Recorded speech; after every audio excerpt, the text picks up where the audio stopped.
I never imagined that one ordinary Saturday afternoon would turn into one of the most unforgettable experiences of my teenage years.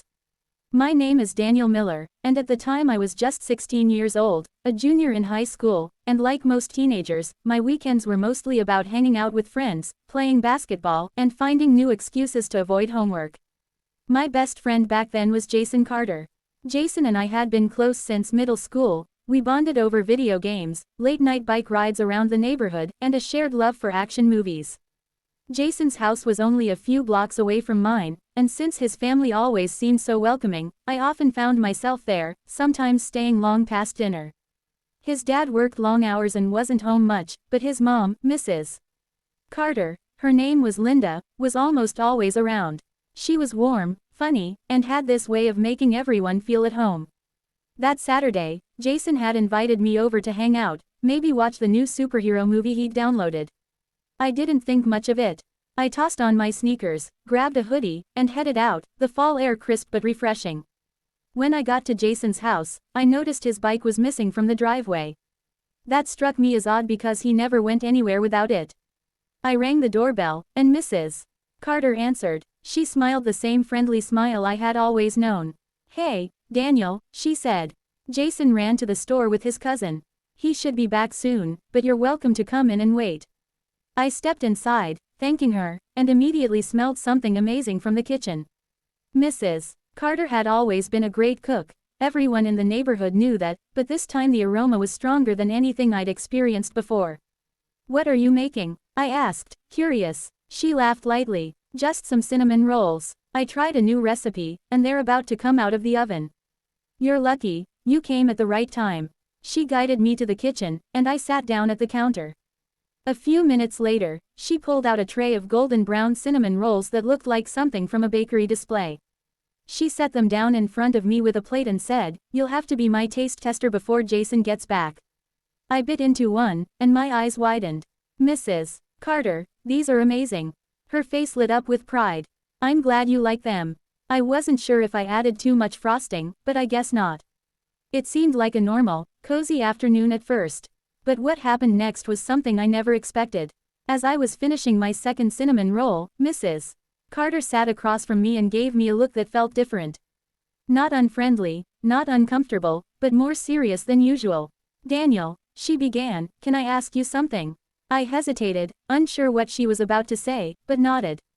"You've been Jason's best friend for years now," she continued. "I've watched you grow up almost like a second son. You're polite, respectful, and always kind when you're here.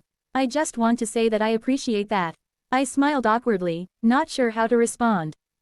Thank you, Mrs. Carter." But she didn't stop there. She leaned in slightly, lowering her voice as though she was sharing a secret. "Sometimes I wonder if Jason realizes how lucky he is to have a friend like you." I wasn't prepared for that kind of compliment, especially coming from her. It felt unusual, like she was hinting at something deeper. Before I could even process it, she stood up and said, "Actually, let me show you something." She walked into the living room and motioned for me to follow. On the coffee table was a photo album. She opened it and began flipping through pictures: Jason's birthdays, family vacations, school plays. She laughed as she told me stories about when Jason was younger.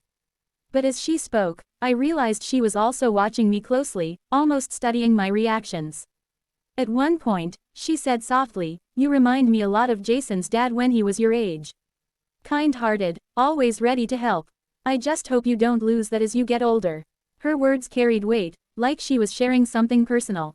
I nodded, unsure what else to say. Just then, we heard the front door open. Jason was back. Mrs. Carter quickly closed the album and smiled like nothing unusual had happened. Jason rushed into the room with a bag of snacks, completely unaware of the strange moment his mom and I had just shared. The rest of the evening was normal: movies, jokes, and laughter, but I couldn't shake what had happened earlier. Why had Mrs. Carter spoken to me like that? Why did it feel like she was telling me something beyond just words? Over the next few weeks, every time I visited Jason's house, I noticed little things. Mrs. Carter seemed to pay extra attention to me, asking how school was going, offering me food before anyone else, even giving me advice like a parent would. Jason never seemed to notice, but I did. Then came the moment that truly shocked me. One afternoon, I was helping Jason with a school project in his room. Mrs. Carter knocked and came in holding a tray of lemonade and cookies. She set them down, but before leaving, she looked at me and said, "Daniel, after you're done, I'd like to talk to you for a moment." Jason didn't think anything of it, but my heart raced.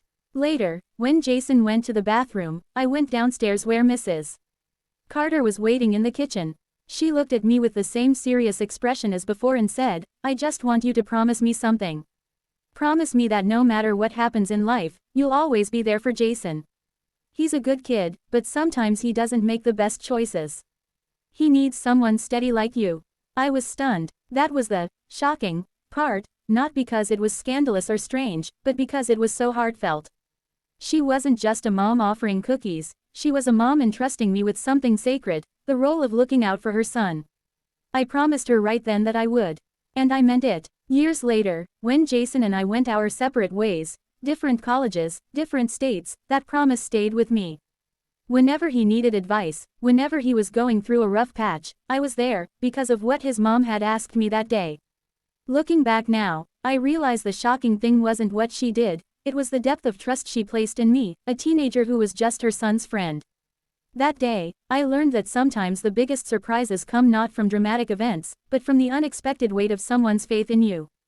And that's something I'll never forget.